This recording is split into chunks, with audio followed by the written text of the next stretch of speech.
Well, good evening, everyone from South Pacific Private. I'm Diane Young here, and welcome to our Facebook Live on depression. Before we begin, I'd like to pay my respects to the Gay and Magal people and their elders past, present and emerging. This is the land on which we at South Pacific work and from where we're speaking to you tonight. I also wanted to just, from a safety aspect, say to you all, we are talking about depression, and if anybody feels that they need immediate assistance tonight, I'd be suggesting that you call Lifeline on 13 11 14 or ring 000 for an emergency.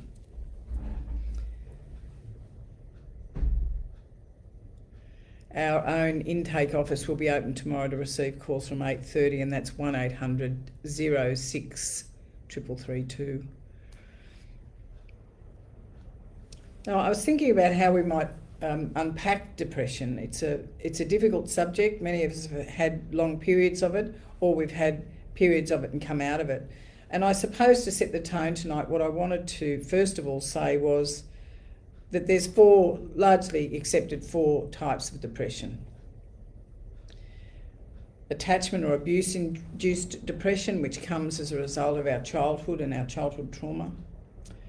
Situational depression, which can come into our lives as a result of a life event that's extreme, the death of the loved one, loss of work, and any major event for which we're not prepared. I mean, they can often blindside us, can't they? PTSD, depression, is often a part of that post-traumatic stress disorder. It's one of the underlying feelings that you will experience if you are suffering from PTSD or complex PTSD, and endogenous depression. So there's a number of different depressions that we can experience in our lifetime. Now, I suppose when I was thinking about how we might unpack this, I mean, if you're listening tonight, there's a fair chance that you've had experienced depression yourself, or you've got a family member, a loved one that has. And it can be very, very difficult to navigate your way through it. So I'm going to take it back a bit to the model,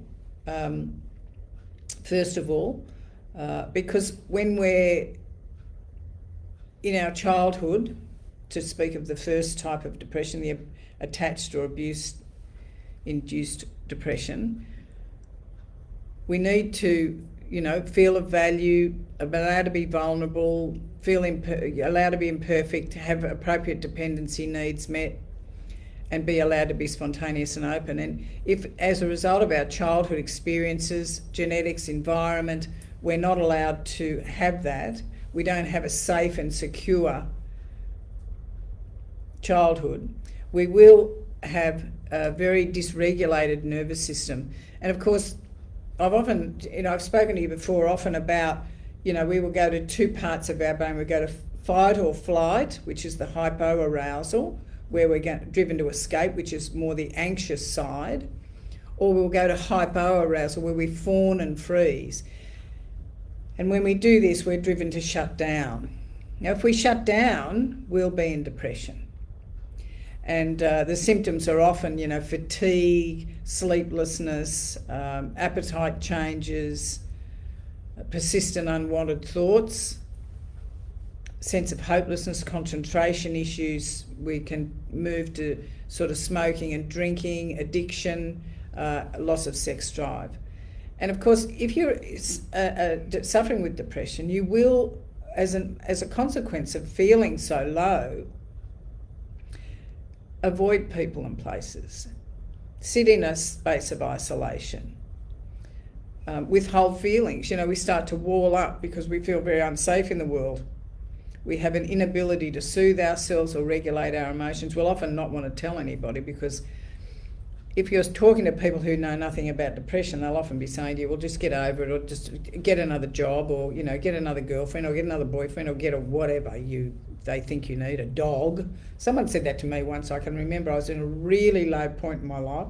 I'd been sober a long time, and I'd had grief, I'd sort of moved through a lot of that. My husband had died, my baby was little, and, I was talking to a bunch of friends and saying how I was struggling, felt like I was doing life through quicksand, right? And a man rang me later that afternoon and said, I've got the perfect solution for you, Di. I went, what's that? He said, get a dog. And I went, yeah, right. Like I needed something else to look after. I could barely look after myself. Now, many years later, I did get a dog and he's been fabulous. But at that point in my life, that was not what I wanted to hear. So it really, we're sitting in a space of lack of meaning and purpose and lack of spiritual connection.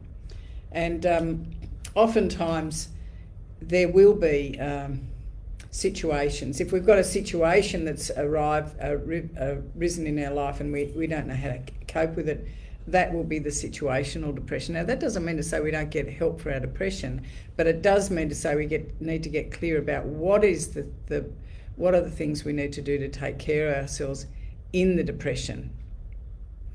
I always find it interesting when listening to people share with me one-on-one in a therapeutic sense, and they'll be talking about, I had one man came in to see me and he said, I collapsed in the chair and he said, I think I'm depressed. And I said, oh, well, tell me what's been going on. And so he unpacked, his marriage had just broken up. He didn't have any daily contact with his children and they were in primary school. He didn't even see his dog anymore. And he was living in a boarding house and he'd moved from a very palatial home.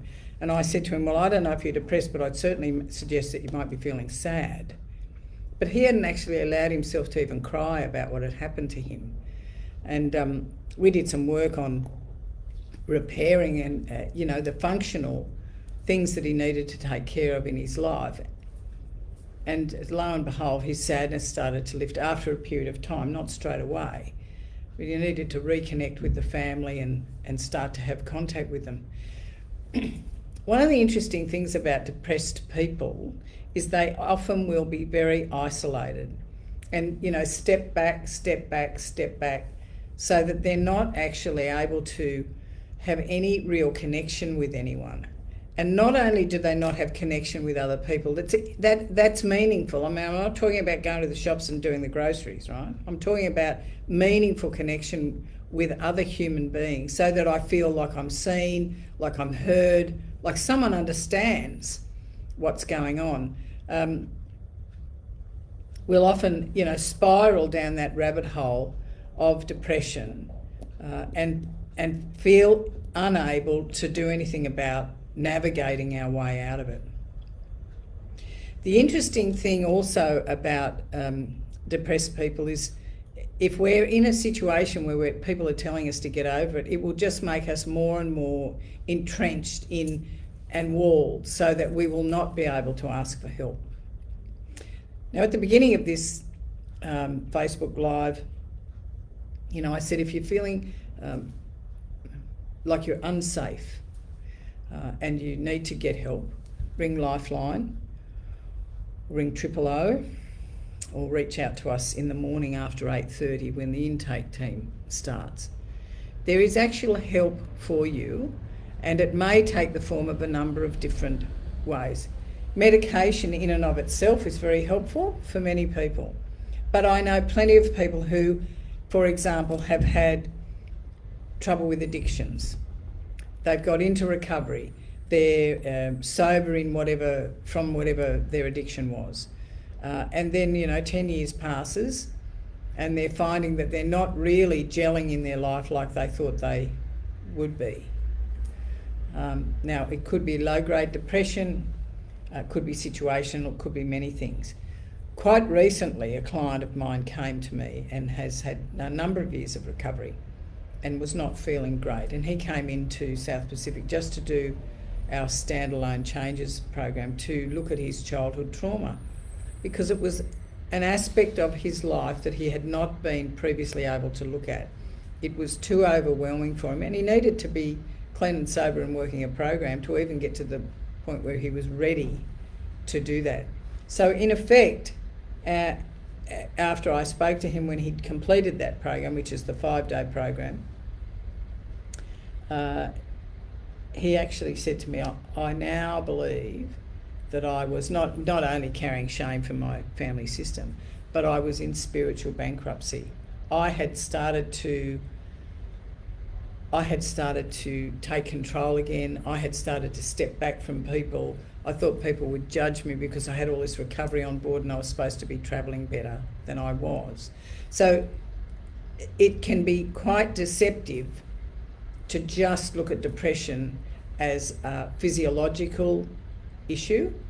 It can be also not only physiological, but it can also be partly situational and partly it's time for us actually to dig a bit deeper and do a deeper dive into our lives. I also was talking to somebody today about depression, and she was talking about it being a bit of a, the solution or the treatment, if you will, for depression to be a bit like a jigsaw. That there were perhaps physical things we needed to do. How's our nutrition? How's our exercise? Are we getting enough sunshine? Do we try and have some sense of meaning and purpose in our life? It's a question I ask a lot of my clients. Where do you get your meaning and purpose? Now, I don't mind if it's bushwalking or walking the dog, or work can give you meaning and purpose. I mean, a lot of my work gives me meaning and purpose, but it's not the only thing.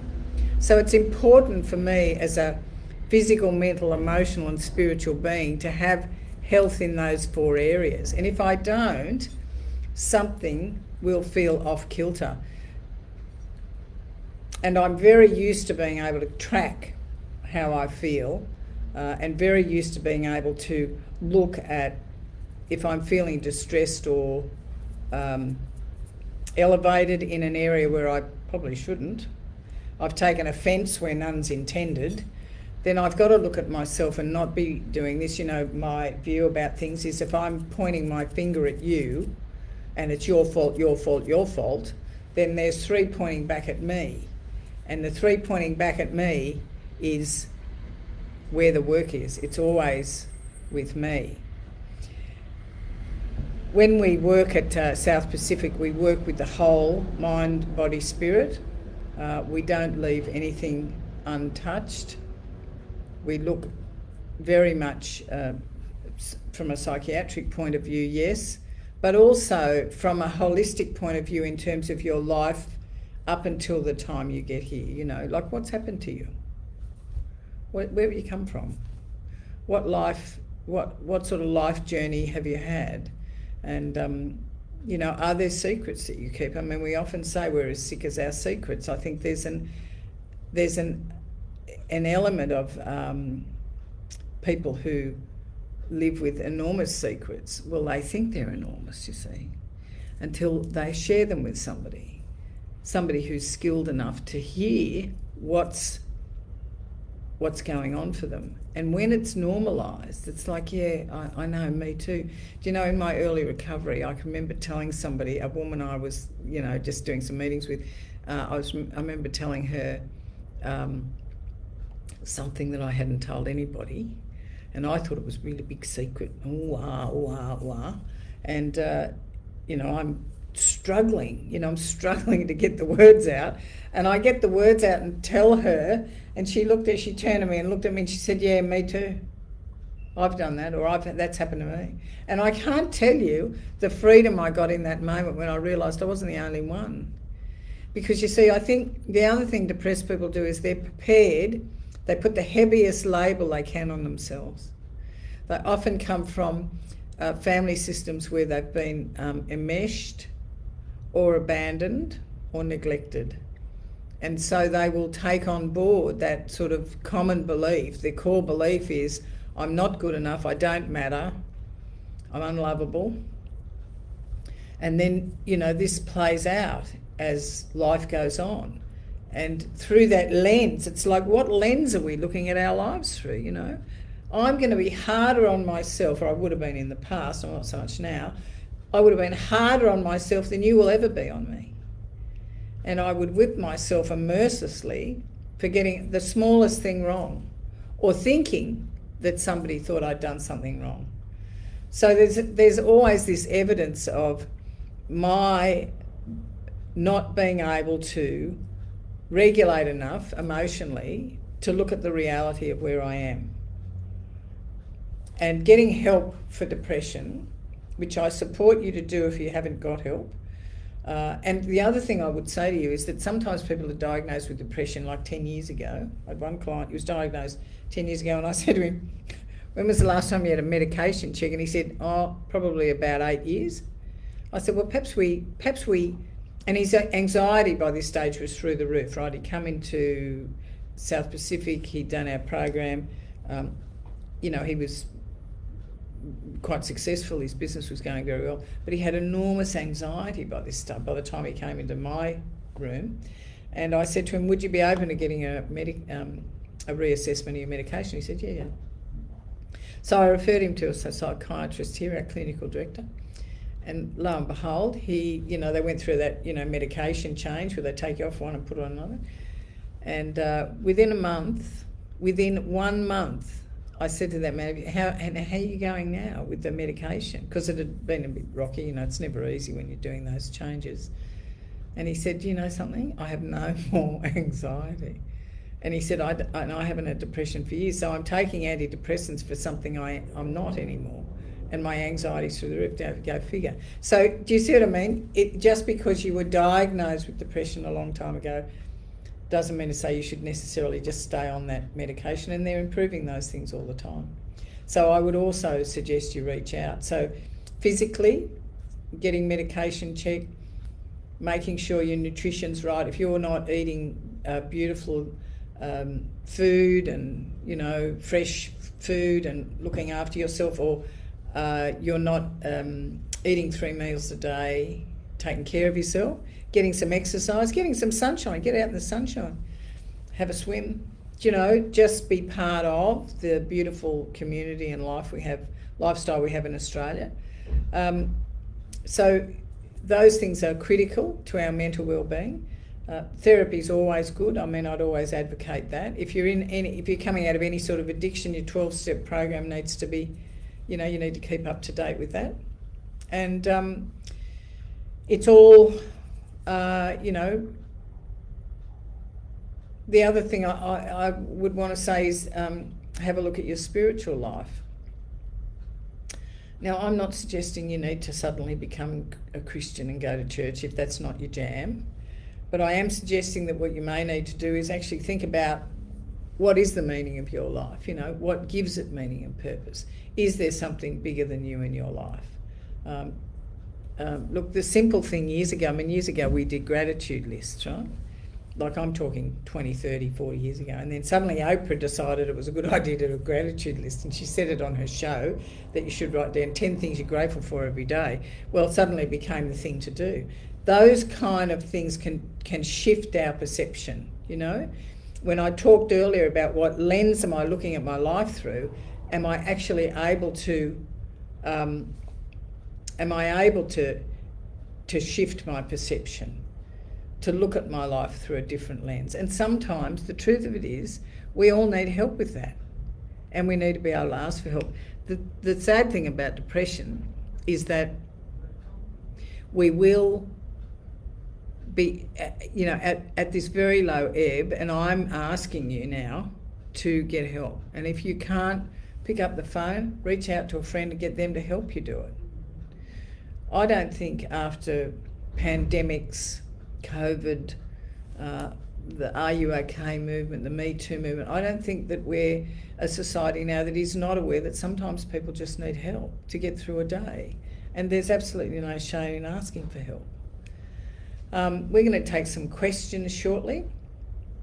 So if you've got any questions, you're welcome to ask. Thank you, Tyler. I'll let Dr. Party know you think he's fantastic. And Andrew, is your mention of insufficient sun associated with vitamin D? Yes, it is. And I would always, I think we went through a period where we did the slip, slap, slop, and suddenly we're worried about skin cancer, which we should be because we live in Australia, let's face it. But always good to get some vitamin D from the sunshine. And sometimes if you're on other sort of medications, you also need to take vitamin D. I do know that because I have to do that. Is depression a singleness of focus on daily activities that become out of proportion because of the inability to change the focus onto different activities or tasks? So, Anthony, you're talking about, I think you're talking about sort of OCD, really, Anthony. But yes, a singleness of focus, and nothing exists outside that. You know, we often say to each other, look, stay in your own lane, right? Now, but I'm not saying staying in your own lane to the exclusion of actually having a look at what's going on around you. I think that we do need to have activities that bring us joy. And I know, Anthony, yours is golf, and that's a good thing, and I'm sure that handicap's going very well. Charlie, I wish I could come back. Private health has only second tier with SPM being on welfare. I therefore go to another every 3 months. But let me see what else you've said. But see, right, it's just a safe place for me. I did changes. You die. Oh, I've lost you. Hang on, where's that comment gone? I need help from my trusty assistant here. She's the technical genius, let me tell you. Wouldn't be happening without her, the lovely Liana. I did change it. I know. Thank you, Charlie. I'm not that person who I'm right, okay. So, all right, Charlie, I'm just going to suggest you reach out if you can tomorrow to intake. Let's see if we can help you in some way. I don't know how that's going to work, but let's ask. And I do remember you, Charlie, and I'm sorry to hear that you're struggling. That's can I just say one thing about that? You know, I was listening to somebody do their first step today here, doing some clinical practice monitoring, and the client said they were broken. That's how he described himself. And I felt very much in my heart. I thought, yeah, and I can remember the days when I would say that about myself, that I was broken. And quite honestly, I don't think, from my perspective, if you'll allow me to say this, Charlie, I don't think any of us are broken. I think we're wounded and we carry deep wounds. I think often we need to be in a safe place to be able to work with the wounds. So I'm certainly hearing you there, Charlie. Tyler, can ADHD have impact with depression? Well, yes, because if the ADHD is untreated, then we're going to be messy all over the place, not get anything done. It's like, Another client came in to see me the other day and she showed me a photo of her bedroom. I thought, my goodness, I couldn't even find the bed there. So, we have to do some work, not only get treated for ADHD if that's what you want to do, take the medication for it, but also put in systems in place so we can manage ourselves, because you'll get exhausted trying to do life if we don't have the physical support to support the medication. Nice to say, thank you, Naomi, for your comments. Where are we now? Let's just go to, You're welcome. Been broken. Okay, go back down that way, So Sam, did you speak at Unity Day last July? Yes, I did. Judith, I do a lot of talking, it seems. People will eventually get sick of hearing me, I'm sure. Yep, that's good. I'm at the broken. I've been at broken, but there's a light at the end of the tunnel. Thank you, Sam. That's to you, Charlie. It's another person who's written, Sam, who's written, I have been at broken, but there's a light at the end of the tunnel. Naomi, I've broken at the moment. Well, let's see if we can't just do this wounded. Let's just look at it and can we reframe it? Because I don't think anyone's broken to the point that we can't get help. I'm trying to make that smaller. So can I just do I'm sorry, I'm having little technical issues here. Keep going. Is there a link between depression and BPD? Well, I would imagine, Jessica, yes. There is. Oh, we have to hold it, do we? Let's just see. No, that doesn't work. Okay.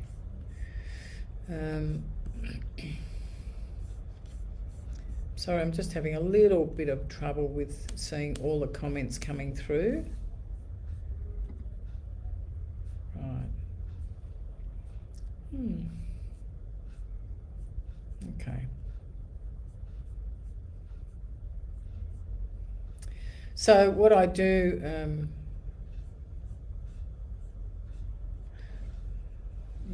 addicted gambler but get depressed. I can't gamble, not the fact that I lose all my money. PSSPP was the best thing I ever did. 31 months sober. Well, Josh, I'm very pleased to hear that you're 31 months sober. And perhaps the secondary issue is not just the drinking and the drugging, I'm guessing, is also the gambling, which can often come out sideways. A lot of men get that one. I can't gamble, not the fact I lose all my money. SPP was the best thing I ever did. Yeah, and we do need to get ongoing help. This is the thing. I mean, this is the thing. We come into SPP and we do these great programs and we come out with all this wonderful knowledge, and I've got it on, and the reality is we have to keep going. We have to keep going. Slightly off track. Once hated myself. So what is? So what? Right. So Kath has said, once I hated myself so much, but having been to SPP a number of times, I've learnt to value myself with a purple heart. That's beautiful. Thank you, Kath. Amends to my wounds. That's Costa. I've now been sober for drugs and alcohol for 5 years, and I've never done the 12 steps. I've just started the steps with a sponsor and already noticed a better understanding of myself. Go you, Jade. 5 years without doing the steps is a little bit difficult. That's kind of doing it the hard way, can I just say. I have to say, I think I was sober 4 years before I did the steps. It was a different animal then, but it's certainly changed my life. And I've done a number of runs through the 12 steps as I continue to get sober. That's beautiful. Thank you. Right. Now, I really, we're probably coming to the end of tonight.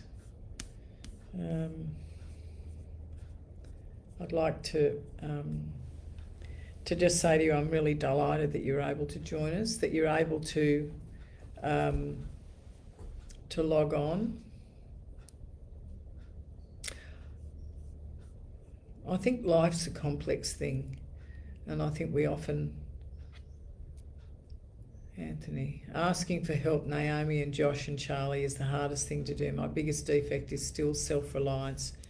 Chat with people who've experienced those issues you're going through. Anthony, that's wonderful advice. Thank you. And Jade, I've always done it the hard way, diet. Well, up until now, how often should you check your antidepressant unit with a psychiatrist? Well, certainly at least once every year, if not every 6 months. They'll give you the guidance, but I wouldn't be changing, because we're changing. Metaphysically, we're changing as well. And our circumstances are changing. And often when we get onto the medication, things will start to right themselves, and we think, well, I'm all good now. I think, yeah, well, you are all good, but you're only all good because you actually put all that effort into getting that way. Let's keep going. So, yeah, I'm just checking if there's anybody else. Thanks for the gratitude, Sam. Okay, so oh, hang on, I've lost the message that just came through then. Where is it? There it is. Sam says, anyone thinking about it, get in there if you can. And just go back up, there's one there, just one here, yeah. Sue, I suffer from depression from food addiction. When will this be recognised as an addiction? Well, I think in our world at South Pacific, it is recognised as an addiction. There is no reason that we wouldn't think that food is an addiction. There's a myriad of disordered eating patterns, or disordered eating or eating disorders, depending on where you are on the spectrum.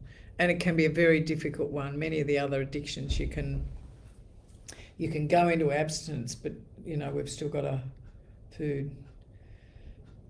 So thank you, Jade. Yes, Aaron says, thank you, Di. Always insightful. Reach out if you need help.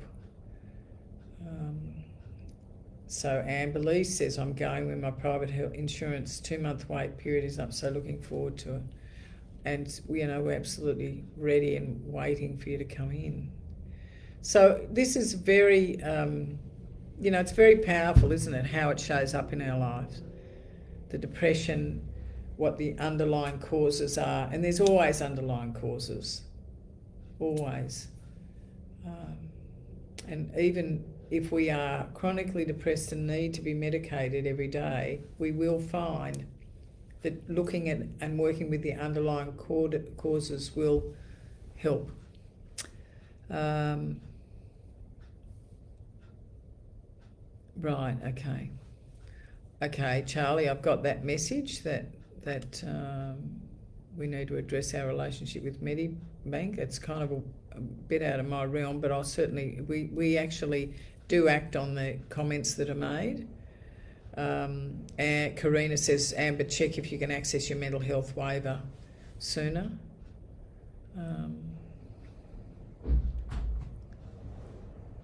Costa says, refined sugar is powerful. Most powerful symptom, and I need to focus on progressive eating and not perfect eating. That's very wise, Costa. You see, we often want to be perfect at things, don't we? And it's not even real. I mean, I'd rather be perfectly imperfect any day and make a mistake. Most of the mistakes I make in my life are not life-threatening, that's for sure. So if I can take that whip away and put it down and be a bit easier on myself, love myself and be open to what's available in terms of help, then we can get help. And it is available in some form, and I'm reading all the messages that people are sending through. And I do want you to think. I do want you to think about what you need.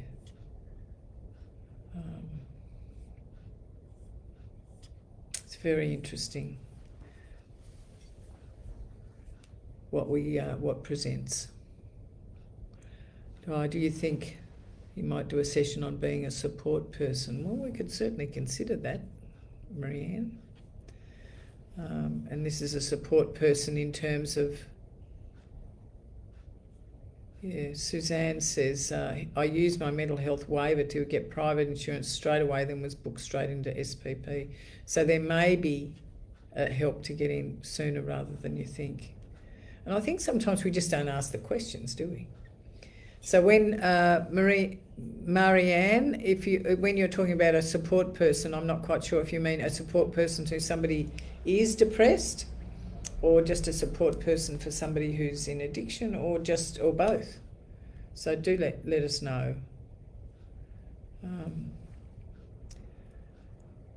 So we're going to wind up now, and I'm conscious we've been talking about.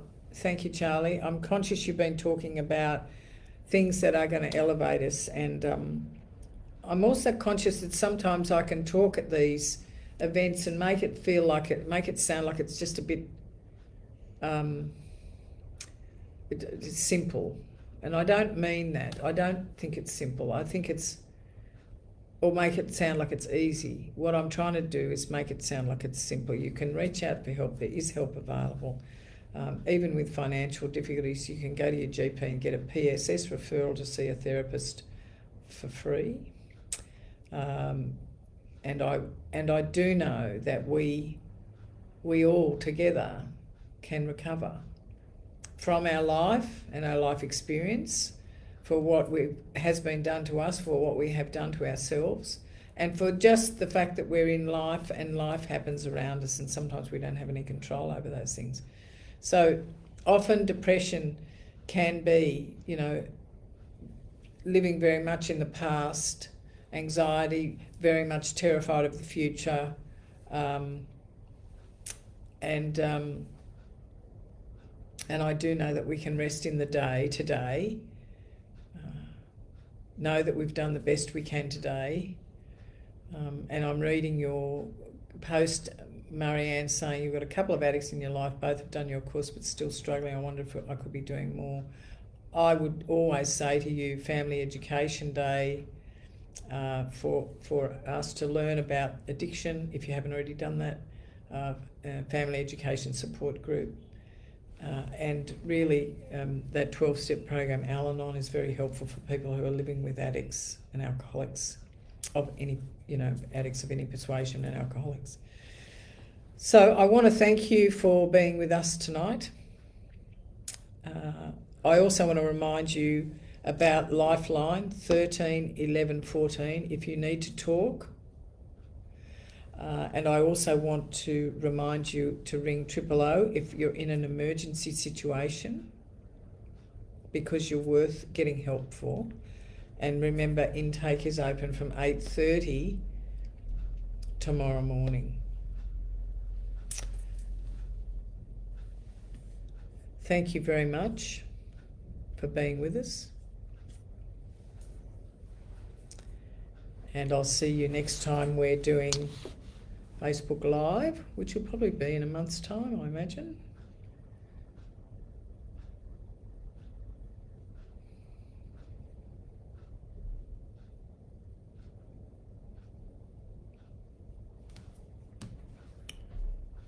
I think there we are. The Family Education Day has been posted.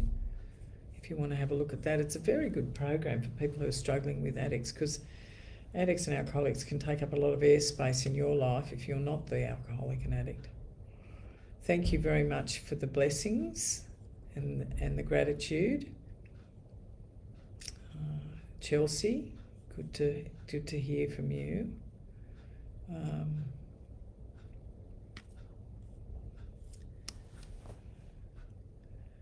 And let's just finish with the sense that we do tomorrow better than we did today, and that if you need help, you'll reach out and ask for it, because it is available. Thank you very much, and we'll see you in a month.